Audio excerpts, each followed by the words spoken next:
వీడియోలో మనం fraud section 17 అంటే ఏమి, అలాగే ఫ్రాడ్ ఎప్పుడు ఉందంటాము, సైలెన్స్ అనేది ఫ్రాడా కాదా, ఒకవేళ ఫ్రాడ్ అయితే ఎప్పుడు ఫ్రాడ్, ఒకవేళ ఫ్రాడ్ కాకంటే ఏ సిచ్యువేషన్స్లో ఫ్రాడ్ కాదు సైలెన్స్ అని చూడబోతున్నాం. ఫ్రీ కన్సెంట్ సెక్షన్ 14 అంటే చూసామనం ఏమి, consent is said to be free when it is not caused by coercion, undue influence, fraud, misrepresentation, mistake. Free consent అంటే consent without any force, without any influence, voluntary consent, voluntary acceptance, దాన్ని మనం free consent అంటాం. Voluntary acceptance, free consent ఎప్పుడు లేదంటాం ఒక కాంట్రాక్ట్లో. అంటే coercion ఉంటే కానీ ఆ కాంట్రాక్ట్లో, ఒకవేళ అన్యూ ఇన్ఫ్లుయెన్స్ కానీ జరిగింటే, ఫ్రాడ్ కానీ మిస్రెప్రజెంటేషన్ కానీ ఏదైనా మిస్టేక్ కానీ జరిగింటే కానీ అప్పుడు మనం ఫ్రీ కన్సెంట్ లేదు అని చెప్తాం. అందులో ఇప్పుడు మనం ఫ్రాడ్ సెక్షన్ 17 అంటే చూడబోతున్నాం.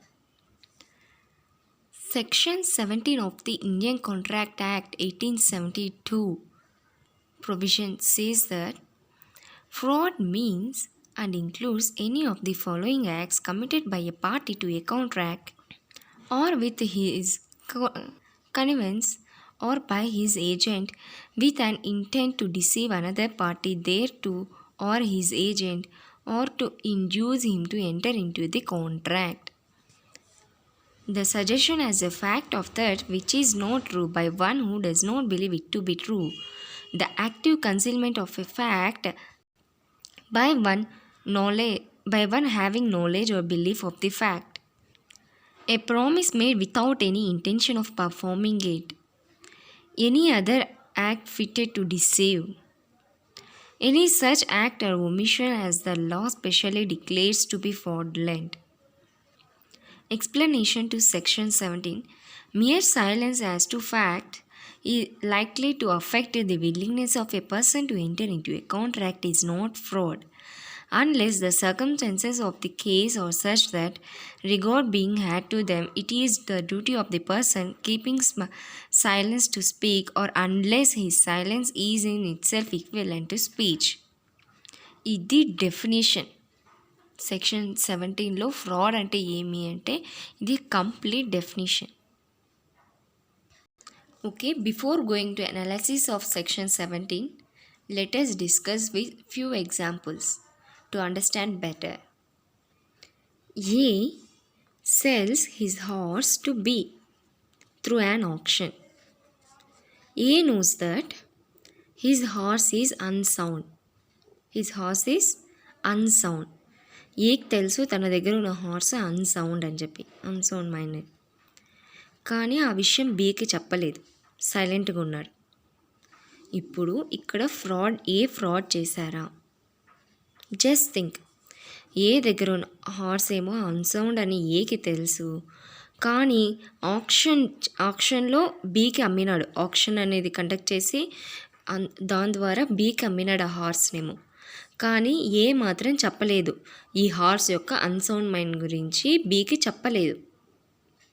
ఇప్పుడు ఏ ఇక్కడ ఫ్రాడ్ చేశాడా? Just think. లాస్ట్లో మనం దీని గురించి మాట్లాడతాం ఫర్దర్ నెక్స్ట్ టాపిక్లో. Let's see only examples. అంతవరకు మీరు నెక్స్ట్ టాపిక్స్ వచ్చినప్పుడు మీరు థింక్ చేయండి ఎలా అని చెప్పి, ఫ్రాడా కాదా అని లాస్ట్లో చెప్తా. Next example, B is A's daughter. A daughter వచ్చి B daughter. B is A daughter of A. ఇక్కడ ఏ వచ్చి బికి హార్స్ని సేల్ చేసినాడు, హార్స్ని అమ్మినాడు. ఈ హార్స్ వచ్చి అన్సౌండ్. ఈ హార్స్ అన్సౌండ్ హార్స్ని బీకి అమ్మినాడు. కానీ ఏ ఇక్కడ ఈ హార్స్ యొక్క అన్సౌండ్ గురించి ఏమీ చెప్పలేదు బీకి. ఈ హార్స్ యొక్క అన్సౌండ్ గురించి బీకి ఏమీ చెప్పలేదు. యాక్చువల్గా అయితే ఏ డ్యూటీ బీకి చెప్పడం అనేది ఈ హార్స్ యొక్క అన్సౌండ్ గురించి. కానీ ఈ అన్సౌండ్ గురించి బీకి ఏమీ చెప్పలేదు ఏ. ఇక్కడ వీళ్ళ మధ్య ఉన్న రిలేషన్ వచ్చేమి ఫిడ్యూషరీ రిలేషన్, ఫాదర్ అండ్ డాటర్ను. కానీ ఇక్కడ ఏ మాత్రం ఏమీ చెప్పలేదు ఈ హార్స్ యొక్క అన్సౌండ్ గురించి. ఇప్పుడు ఏ ఇక్కడ ఫ్రాడ్ చేశారా లేదా మీరే చెప్పండి క్లాస్లో. ఇప్పుడు ఏ నెక్స్ట్ ఎగ్జాంపుల్, ఇప్పుడు ఏ బీకి హార్స్ సేల్ చేశారు. హార్స్ సేల్ చేసినారు. ఈ హార్స్ ఏమి అన్సౌండ్, ఈ హార్స్ ఏమి అన్సౌండ్ హార్స్. కానీ బి అడుగుతారు ఏకి ఏమని, నేను బి అనుకో మీరు ఏ అనుకోని, ఇప్పుడు నేను అడుగుతున్నా ఈ హార్సు సౌండ్ అనుకుంటా, సౌండ్ మైండ్ అనుకుంటా, నువ్వు కానీ ఏమీ చెప్పకుండా అంటే if you not deny it I shall assume that the horse is sound అని చెప్పి నేను చెప్తున్నాను. అంటే నువ్వు ఏం వాదించకపోతే ఈ హార్స్ సౌండ్ అని నేను అనుకుంటాను అని. కానీ నువ్వు ఏమీ చెప్పలేదు, ఏమీ చెప్పలేదు. ఇప్పుడు ఏ ఇక్కడ ఫ్రాడ్ చేశాడా లేదా?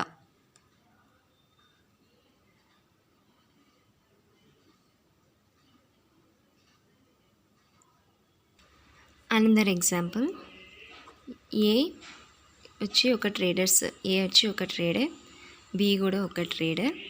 వీళ్ళిద్దరూ ఒక కాంట్రాక్ట్లోకి ఎంటర్ అయినారు. ఇంకా ట్రేడర్స్ అంటే ఇంకా వాళ్ళకి సంబంధించిన బిజినెస్ కాంట్రాక్ట్లోకి వాళ్ళు ఎంటర్ అయినారు. కానీ ఏకి మాత్రం ఒక ప్రైవేట్ ఇన్ఫర్మేషన్ అనేది ఉంది. ఏమంటే ఫ్యూచర్లో అంటే ఇంకా రానున్న రోజుల్లో ప్రైజెస్ అన్నీ కూడా చాలా చేంజెస్ అవుతాయి అని చెప్పి ఒక ప్రైవేట్ ఇన్ఫర్మేషన్ అయితే ఏ దగ్గర ఉంది. కానీ ఆ విషయం బీకి చెప్పకుండా కాంట్రాక్ట్లోకి ఇద్దరు ఎంటర్ అయినారు. ఇప్పుడు ఇక్కడ ఏ ఫ్రాడ్ చేశాడా లేదా? Will see next further. ఇప్పుడు మనం ఫ్రాడ్ అంటే ఏమి అని చెప్పి కంప్లీట్ అనాలిసిస్ చేద్దాం. ఫ్రాడ్ అంటే ఆపోజిట్ పార్టీని, అనదర్ పార్టీని, కాంట్రాక్ట్లోని అదర్ పార్టీని మోసం చేయాలి అనే ఇంటెన్షన్తో చేస్తామే, దాన్ని ఫ్రాడ్ అంటాం. అంటే the suggestion as a fact of that which is not true by one who does not believe it to be true. ఏదైనా సజెషన్ ఫ్యాక్ట్గా చెప్పేటప్పుడు ట్రూ కాదు, మనం కూడా ట్రూ కాదనే భావిస్తాం, కానీ ఎదుటి వాళ్ళకి ట్రూ అన్నట్లుగా చెప్తామే, దాన్ని ఫ్రాడ్ అంటాం. The active concealment of a fact by one having knowledge or belief of the fact. Concealment అంటే దాచిపెట్టడం, అంటే నిజాన్ని దాచిపెట్టడం. అంటే మన దగ్గర ఉంది, దాని గురించి తెలుసు, అయినా మనకు తెలియదని చెప్పడము, లేక తెలిసి చెప్పకపోవడమో చేస్తారే, అదే కన్సీల్మెంట్, దాచిపెట్టడం. అలా ఫ్యాక్ట్ని దాచిపెట్టడంలో కూడా 2 టైప్స్ ఉన్నాయి. ఇప్పుడు సపోజ్ గూడ్స్ ఏదైనా బాగలేదు, పాడైంటాయి, దాని డిఫెక్ట్ అనేది ఉంటుంది, షాప్లో సేల్కి అలాగే పెట్టింటారు. అప్పుడు ఆ డిఫెక్ట్ అనేది ఒకవేళ పేటెంట్ అయితే ఏమి, లేటెంట్ అయితే ఏమి. పేటెంట్ అంటే ఏమి? పేటెంట్ డిఫెక్ట్ అంటే ఈ డిఫెక్ట్ని మనము గూడ్స్ని గాన చెక్ చేసినామంటే కన్నా మనం కనుక్కోగలగచ్చు. We can find the defect while examine those goods. మనకు తెలిసిపోతుంది. సపోజ్ ఇప్పుడు ఒక షాప్కి వెళ్ళాం, అక్కడ ఒక టేబులే కొందాం అనుకుంటాం. టేబుల్ని కొనేటప్పుడు ఒకవేళ ఆ టేబుల్ పైన ఏదైనా స్క్రాచ్ కానీ లేకుండా ఉంటే, ఇంకా ఏమైనా డ్యామేజెస్ కానీ ఉంటే గాన మనము దాన్ని చెక్ చేస్తేనే కొనేటప్పుడు చూస్తేనే చెప్పేయచ్చు ఇక్కడంతా సరిగ్గా లేదు, మాకు వద్దు అనేసి కదా. దాన్ని పేటెంట్ డిఫెక్ట్ అంటాం. అలాగే పేటెంట్ అంటే చూడగానే కనిపెట్టేస్తాం, దాన్ని చెక్ చేయగానే. లేటెంట్ అంటే చూసి చెక్ చేసినా కూడా కనిపెట్టలేం. సపోజ్ ఇందాక మనం చెప్పిన టేబుల్లోని ఆ టేబుల్ ఆల్రెడీ ముందే ఇరిగిపోయి ఏదైనా అయితే ఏంటే కదా డ్యామేజ్ అయింటే, దాన్ని పైకి తెలియకుండా మనం చెక్ చేస్తే కూడా కనపడకుండా ఉండేలాగా ఏమైనా మరమ్మతులు రిపేర్ చేయించి పెట్టేసి ఉంటే కదా, నీట్గా రెడీ చేసి పైకి ఏం తెలియకుండా అలాంటిగా ఏమైనా చేసి పెట్టేసి మనం కనిపెట్టలేము కదా. అట్లాంటి డిఫెక్ట్ని లేటెంట్ అంటాం. పేటెంట్ అంటే చూడగానే తెలిసిపోతుంది డిఫెక్ట్ ఉన్నది, దాంట్లో డ్యామేజ్ అయింది అని. లేటెంట్ అంటే ఆ డ్యామేజ్ని మనం కనిపెట్టలేము, ఆ డిఫెక్ట్ని మనం కనుక్కోలేము. ఇప్పుడు ఒకవేళ పేటెంట్ డిఫెక్ట్ని దాచిపెడితే అది ఫ్రాడా కాదా? ఫ్రాడ్ కాదు.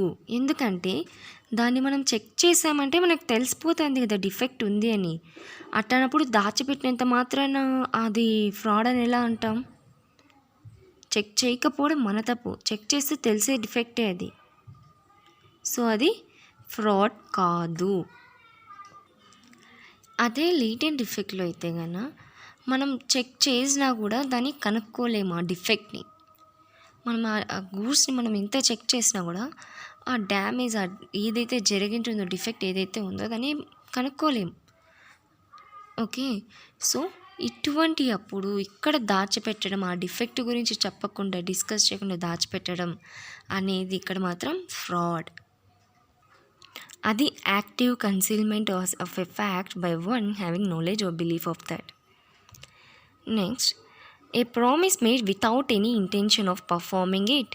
అంటే ఒక ప్రామిస్ అనేది చేస్తూ ఉంటాం మనం డైలీ యూజ్లో. మనమే స్టూడెంట్స్ ఎన్ని ప్రామిసెస్ చేస్తూ ఉంటాము, అవి చేసేస్తాం ఇవి చేస్తామని. కానీ మనకు అది చేస్తామన్న ఇంట్రెస్ట్ ఉంటుందా? అది కూడా ఫ్రాడే. ఒక ప్రామిస్ చేసే ముందు ఆ ప్రామిస్ని మనం పర్ఫామ్ చేస్తామా లేదా అని ఒక్కసారి ఆలోచించండి. మీరు పర్ఫామ్ చేయలేము అని మీకు ముందే తెలుసు కదా, అయినా మీరు ఆ ప్రామిస్ చేస్తామని చేస్తే గాన అది fraud. Next, any other act fitted to deceive. ఇంకా ఏదైనా సరే చేసి ఇంకా ఏమైనా పనులు చేసి అవతల పార్టీని మోసం చేయాలని అనుకున్నారంటే ఇంకా అది కూడా ఫ్రాడే. Any act or such omission as the law specially declares to be fraudulent. ఇంకా ఏదైనా పనులు కానీ లేకంటే ఇంకా లా ఏదైనా యాక్ట్స్ని ఒమిట్ చేసింటే కానీ ఇది స్పెషల్గా చెప్పింటుంది కదా ఈ పనులు చేస్తే ఫ్రాడ్ అని చెప్పి యాక్ట్ ఏవైనా, అంటే ఇండియన్ కాంట్రాక్ట్ యాక్ట్ కావచ్చు, లేకపోతే ఇంకా చాలా యాక్ట్స్ ఉన్నాయి కదా మనకు. ఆ యాక్ట్స్ ఏవైనా సరే చెప్పింటే కన్నా ఒక యాక్ట్ ఫ్రాడ్ అని చెప్పి అప్పుడు అది కూడా ఫ్రాడే. ఆ పని కూడా ఫ్రాడే. Next, explanation to section 17. ఇంకా ఉంది దీనికి, ఈ సెక్షన్ 17 అనేది ఇక్కడికే కాదు. Mere silence as to facts likely to affect the willingness of a person to enter into a contract is not fraud. ఏంది ఇంతసేపు ఫ్రాడ్ అని చెప్పేసి ఏవేవి ఉన్నాయని చెప్తున్నాం. ఇక్కడ ఏమైనా దాచిపెట్టినారంటే కన్నా ఫ్రాడ్ అని కూడా చెప్పుకున్నాం. కన్సీల్మెంట్ ఏమైనా డిఫెక్ట్ కానీ ఏమైనా ఉంటే దాచిపెడితే కూడా ఫ్రాడ్ అని చెప్తున్నాం, చెప్పకుండా దాచిపెడితే. ఇక్కడేమంటున్నాము, సైలెన్స్ అనేది ఫ్రాడ్ కాదు అని చెప్తున్నారు. ఎందుకు ఫ్రాడ్ కాదు? ఆపోజిట్ పర్సన్ని కాంట్రాక్ట్లోకి ఎంటర్ అవ్వడం కోసం ఏదైనా సైలెంట్గా ఉంటే, ఫ్యాక్ట్స్ నిజం చెప్పకుండా సైలెంట్గా ఉంటే గాన అది ఫ్రాడ్ కాదు. కానీ ఎప్పుడు ఫ్రాడ్ కాదు? ఆ కాంట్రాక్ట్, ఆ టైం, ఆ కేస్ సిచ్యుయేషన్లో సిచ్యువేషన్స్ అన్నీ కూడా ఆ విధంగా డిమాండ్ చేసినాయంటే నిజం చెప్పకూడదు. మీ ఆ సిచ్యువేషన్ కన్నా డిమాండ్ చేస్తేనే ఫ్రాడ్ కాదు. లేకపోతే కన్నా చూడండి, ఇప్పుడు పర్సన్ చెప్పాలి కంపల్సరీ. మనం చెప్పేది ఆపోజిట్ పర్సన్ అర్థం చేసుకోవడం కోసం ఒక్కసారైనా మనం ఏం చెప్తున్నా మనం వినడానికి చేసే ప్రయత్నం అయితే అప్పుడు ఫ్రాడ్ కాదు. కానీ ఫ్రాడ్ ఇక్కడేమో మనం ఫ్రాడ్ కాదంటున్నాం. ఎప్పుడు ఫ్రాడ్ కాదు? ఆపోజిట్ పర్సన్ని కాంట్రాక్ట్లోకి ఎంటర్ అవ్వడం కోసం చేసే ప్రయత్నంలో మాత్రమే ఫ్రాడ్ కాదు. అంటే మనం ఏం చెప్తున్నామో వాళ్ళు పూర్తిగా వినడానికి చేయడం కోసం చేసే ప్రయత్నంలో సైలెంట్గా ఉండడం ఫ్రాడ్ కాదు. కానీ ఎప్పుడైతే మనం మాట్లాడాలి, మన బాధ్యత చెప్పడం అనేది, అప్పుడు కూడా మనం సైలెంట్గా ఉంటే కన్నా ఫ్రాడ్. ఇంకా కొన్ని సిచ్యువేషన్స్లో మనం సైలెన్స్గా ఉంటేనే స్పీచ్ మాట్లాడడం, మన సైలెన్సే ఎదుటి వాళ్ళకి స్పీచ్, మనం మాట్లాడినట్లు లెక్క. అటువంటి టైంలో కూడా సైలెంట్గా ఉండడం అనేది ఫ్రాడ్. ఎప్పుడు ఫ్రాడ్ కాదు? ఎప్పుడైతే ఆపోజిట్ పర్సన్ మనం ఏం చెప్తున్నాం వినడం కోసం చేసేటప్పుడు సైలెంట్గా ఉంటే ఫ్రాడ్ కాదు. అపోజిట్ పర్సన్ని కాంట్రాక్ట్లోకి ఎంటర్ అవ్వడం కోసం మనం చేసే ప్రయత్నంలో మాత్రమే ఫ్రాడ్ కాదు. ఒక్కవేళ మనం నిజం చెప్పాలి, అది కంపల్సరీ ఆ ఫ్యాక్ట్ని తెలియజేయాలి, అప్పుడు కూడా మన బాధ్యత ఉంది చెప్పడం అనేది, అప్పుడు కూడా సైలెంట్గా ఉన్నామంటే అది ఫ్రాడ్. ఇంకా కొన్ని సిచ్యువేషన్స్లో సైలెంట్గా మన సైలెన్సే మాటలతో లెక్క. అటువంటి అప్పుడు మన సైలెన్స్ అనేది స్పీచ్ కనుక, మన సైలెన్సే మాటలతో ఇది కాబట్టి మన మౌనమే సమాధానం అక్కడ. అటువంటి అప్పుడు సైలెన్స్ అనేది ఫ్రాడ్. ఇది సెక్షన్ 17 అంటే. ఓకే, ఇప్పుడు ఇదంతే ఏమేమి చూసాం సెక్షన్ 17 అంటే. ఇందాక మనం చెప్పిన ఎగ్జాంపుల్స్ ఇప్పుడు డిస్కస్ చేద్దాం. ఏ వచ్చి బీకి తన దగ్గర ఉన్న అన్సౌండ్నెస్ హార్స్ని సేల్ చేసినాడు ఆప్షన్లో. కానీ ఈ హార్స్ ఏమో పైకి సౌండ్ మైండ్లా కనబడుతుంది. అయినా కూడా కొంచెం కన్నా మనం చెక్ చేస్తే కన్నా మనకు తెలిసిపోతుంది ఈ హార్స్ అనేది అన్సౌండ్ అని చెప్పి. ఇప్పుడు ఏ ఫ్రాడ్ చేశాడా? ఒకవేళ చేశాడంటే ఎందుకు, ఏ రీజన్ వల్ల చేశాడు? వాళ్ళు చేయలేదంటే ఏ రీజన్ వల్ల చేయలేదు? ఇప్పుడు ఇక్కడ ఉన్న డిఫెక్ట్, ఈ హార్స్లో డిఫెక్ట్ ఏమి కొంచెం ఎగ్జామిన్ చేస్తే కానీ మనకు తెలిసిపోతుంది ఈ హార్స్ అన్సౌండ్ మైండ్ అని. ఎగ్జామిన్ చేయకపోవడం బి యొక్క తప్పది, ఏ ప్రాబ్లం కాదు. సో ఇప్పుడు ఈ హార్స్ అనేది అన్సౌండ్ మైండ్ అని చెప్పకపోవడం ఏ తప్పు కాదు. Why? It is a patent defect. If B examines, he can find it. So it does not amount to fraud. So it's not a fraud. అయినా ఇక్కడ ఎందుకు దాచిపెట్టాల్సి వచ్చింది చెప్పకుండా? ఎందుకంటే mere silence as to fact likely to affect the willingness of a person to enter into a contract unless the circumstances of a case got being had to them. Opposite పర్సన్ని కాంట్రాక్ట్లోకి enter అవ్వడం కోసం చేశాడు కాబట్టి ఇది fraud కాదు. అయినా ఆ డిఫెక్ట్ని పైకి చూడగానే గమనించేయచ్చు, చూడగానే తెలిసిపోతుంది. తెలుసుకోకపోవడం బి యొక్క తప్పది. సో ఇక్కడ ఏమి ఫ్రాడ్ చెయ్యలేదు. ఓకే, ఇక్కడ ఏమంటున్నాం, ఏ యొక్క ఈ ఎగ్జాంపుల్ ఏమి, ఏ వచ్చి బి వచ్చి ఏ యొక్క డాటర్, బి వచ్చి B is a daughter of A దగ్గర ఉన్న అన్సౌండ్ మైండ్ హార్స్ని ఎవరికి, బిఏకి సేల్ చేసినాడు. ఇప్పుడు వీళ్ళిద్దరి మధ్య ఏం రిలేషన్ ఉంది? ఫిడ్యూషియరీ రిలేషన్ ఉంది. ఇప్పుడు ఈ హార్స్ యొక్క అన్సౌండ్ మైండ్ గురించి బీకి ఏ చెప్పలేదు, కానీ ఇక్కడ ఏకి ఏమో బాధ్యత ఉంది, డ్యూటీ ఉంది. ఏ యొక్క డ్యూటీ చెప్పడం అన్సౌండ్ మైండ్ హార్స్ గురించి బీకి, కానీ చెప్పలేదు. ఇప్పుడు ఇక్కడ ఏ ఫ్రాడ్ చేశాడా లేదా? ఏ ఫ్రాడ్ చేశాడు. ఎలా? ఇక్కడ ఎక్స్ప్లెనేషన్ టు సెక్షన్ 17 ఏం చెప్తాంది ఇక్కడ చూడండి. ఎప్పుడైతే తన డ్యూటీ ఉంటుందో, పర్సన్ యొక్క డ్యూటీ ఉంటుందో, అప్పుడు చెప్పకపోవడం అనేది fraud. It is the duty of the person keeping silence to speak.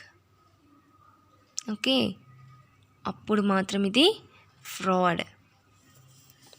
So ఇక్కడ ఏ బాధ్యత చెప్పడం అనేది, ఇక్కడ duty of the person, duty to speak ఎప్పుడు అనేది ఇప్పుడు ఈ ఎగ్జాంపుల్స్ డిస్కస్ చేసిన తర్వాత చెప్తాను. ఇక్కడ ఏ సైలెంట్గా ఉండడం అనేది ఫ్రాడ్.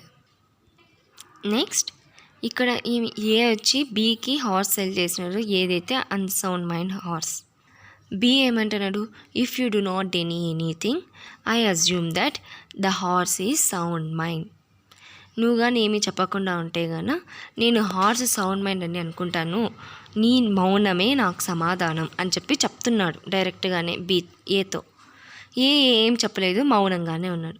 ఇప్పుడు ఇక్కడ ఏ మౌనం ఫ్రాడా కాదా? ఇక్కడ చూడండి, unless his silence is in equivalent to speech. ఇక్కడ ఇతని మౌనమే సమాధానం కదా. సో ఇక్కడ ఏ ఫ్రాడ్. మన నెక్స్ట్ ఎగ్జాంపుల్, ఏ ట్రేడరు బి ట్రేడర్ అనుకున్నాం. చేంజింగ్ ప్రైజెస్ అని కూడా చేంజ్ అవుతాయి అని అనుకున్నాం. అని ఏకి మాత్రం తెలుసు, కానీ ఏకి తెలిసిన విషయాన్ని బీకి చెప్పలేదు. ఏ తెలుసు ఫ్యూచర్లో ప్రైజెస్ చాలా చేంజ్ అవుతాయి అనేసి, కానీ ఆ విషయం బీకి చెప్పకుండా కాంట్రాక్ట్లోకి ఎంటర్ అయినా. ఇప్పుడు ఇది ఫ్రాడా? Not a fraud. ఇది ఫ్రాడ్ కాదు. వై, ఎందుకు ఫ్రాడ్ కాదు? Because mere silence as to facts likely to affect the willingness of a person to enter into a contract is not fraud. అంటే ఇప్పుడు కాన ఈ ప్రైస్ చేంజ్ గురించి ఒకవేళ బీతో చెప్తే గన బీ ఆ కాంట్రాక్ట్లోకి ఎంటర్ అవ్వడేమో అన్న దీంతోనే దాచిపెట్టాడు, అంతే కదా. అయినా ఇది ఎలా అయినా బీకి తెలుస్తుంది, కానీ ఈ చెప్తే ఇప్పుడే ఎంటర్ అవ్వడేమో, ఫ్యూచర్లో సపోర్ట్ తినకి లాస్ అవుతుందేమో అన్న దీంతో తనేం చేసినాడు అనే థాట్తో కాంట్రాక్ట్లోకి ఎంటర్ అయిపోయినారు, దీని గురించి ఏం చెప్పకుండా. సో ఇది ఫ్రాడ్ కాదు.